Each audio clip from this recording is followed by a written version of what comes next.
Salut!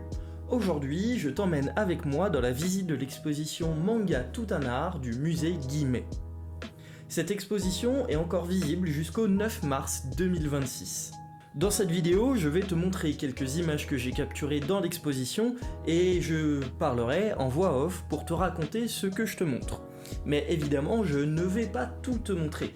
Comme ça, tu auras encore quelques surprises si tu veux aller voir l'exposition par toi-même. Alors, c'est parti! Tout d'abord, nous sommes accueillis par une immense mangathèque, une bibliothèque dédiée au manga, avec plusieurs séries plus ou moins connues et des figurines tirées de différents univers. Ensuite, dans la première salle, on nous parle de l'origine du manga, qui est un mouvement apparu au début du XXe siècle. On peut y retrouver quelques statuettes qui peuvent nous faire penser à des prémices de personnages connus, mais également un dessin tiré de certaines légendes asiatiques, ou encore les premières éditions de journaux satiriques, avec notamment le Tokyo Puck. Dans la deuxième salle, on nous parle de l'ancêtre des animés, ou dessins animés si tu préfères. En fait, c'était une vingtaine de planches sur lesquelles était dessinée une petite histoire, et qui étaient insérées les unes après les autres dans un espèce de mini-théâtre ambulant pour que les enfants puissent suivre ces histoires de manière régulière. La pièce d'après est dédiée à celui qu'on appelle le dieu du manga. Je parle de Tezuka Osamu. C'est lui qui a inventé le personnage d'Astro Boy, qui est par ailleurs le premier manga et surtout le premier dessin animé à avoir eu énormément de succès et qui a donc lancé cette vague du manga. Évidemment, ce dessinateur n'a pas fait qu'Astro Boy, il a fait d'autres œuvres qui sont aussi présentées, peut-être un peu moins connues, mais je suis sûr que tu peux reconnaître des traits communs entre les différents dessins. La pièce suivante est dédiée au nouveau mouvement apparu vers 1950 qui s'appelle le Geigika, littéralement le dessin dramatique.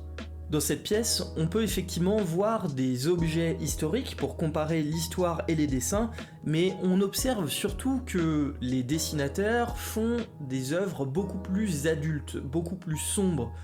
La pièce d'après est dédiée au maître des yokai. Je parle de Mizuki Shigeru. Pour son travail, il s'inspire de certains dessins et de certaines légendes autour de ces yokai, les fameux fantômes japonais. On peut notamment voir des carnets qui reprennent certaines légendes et dessins et qui ont été utilisés pour mettre les yokai au goût du jour avec des traits qu'on reconnaît beaucoup plus maintenant comme du manga moderne. La pièce d'après est dédiée au shoujo, littéralement dessin pour filles, avec par exemple la Rose de Versailles ou encore Sailor Moon. Au contraire, on a les shonen, littéralement dessin pour garçons, avec le premier shonen très connu qui était Goldorak. Mais celui qui est mis en avant dans cette pièce, c'est Fairy Tail, avec des planches originales pour voir des essais de certains personnages ou même des paysages. La pièce d'après est dédiée au manga qui est peut-être le plus connu, je parle de Dragon Ball. Dans cette pièce, on peut retrouver, encore une fois, des dessins originaux, mais également des objets historiques, qui nous permettent de comprendre les intentions et surtout les inspirations de ce manga. On peut par exemple retrouver un immense paravent avec un dessin de dragon, qui peut nous faire penser à Shenron, le dragon dans Dragon Ball, ou encore un support pour une balle en verre qui peut nous faire penser aux boules de cristal. Ensuite, on parle des mudras, les fameux gestes qui sont censés nous donner plus d'énergie ou nous aider à nous concentrer que l'on peut retrouver dans Naruto. Pour en parler, on retrouve encore des dessins historiques, avec par exemple des grenouilles géantes ou des personnes qui chevauchent des tigres, qui peuvent nous faire penser à certains personnages du manga, et également des planches originales. Un autre manga très connu, c'est One Piece, où l'on peut voir les évolutions du dessin à travers le temps. En effet, si on s'intéresse à la manière de dessiner Luffy, le pirate avec le chapeau de paille, le personnage principal de One Piece, on peut voir l'évolution de ce dessin au cours du temps. Il y a d'une part le dessin de Luffy avant 2002, avec des traits assez simples et pas beaucoup de détails. Et de l'autre côté, on a Luffy avec un dessin beaucoup plus moderne, à partir de 2015-2020, où on peut voir beaucoup plus de détails et des traits beaucoup plus précis. L'avant-dernière pièce est dédiée aux œuvres qui parlent d'apocalypse.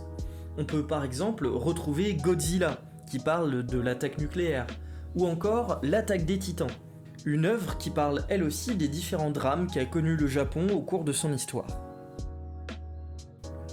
Enfin, l'exposition se termine sur une salle dédiée à la mode, qui montre comment les stylistes se sont inspirés du manga pour créer certaines tenues.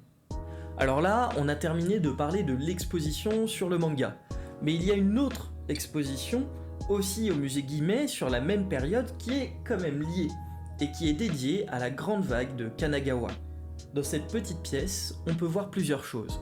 Tout d'abord, un film qui nous parle de l'œuvre un peu plus en détail, mais également des objets d'art ou de couture liés à l'œuvre, mais surtout l'œuvre principale qui nous intéresse, qui s'appelle Sous la vague au large de Kanagawa, réalisée par Katsukisha Okuzai.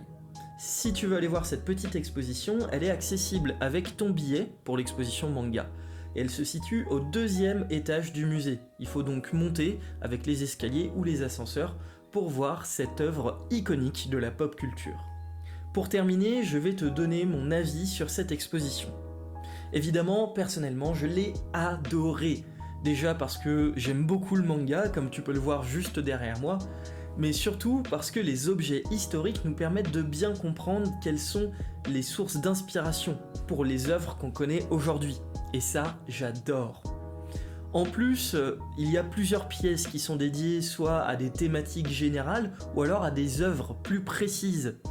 Et même la petite exposition sur la vague de Kanagawa est très sympa aussi, puisqu'on peut voir des œuvres inspirées de l'œuvre principale, mais surtout, on peut voir cette fameuse grande vague, qui est une œuvre iconique de la pop culture.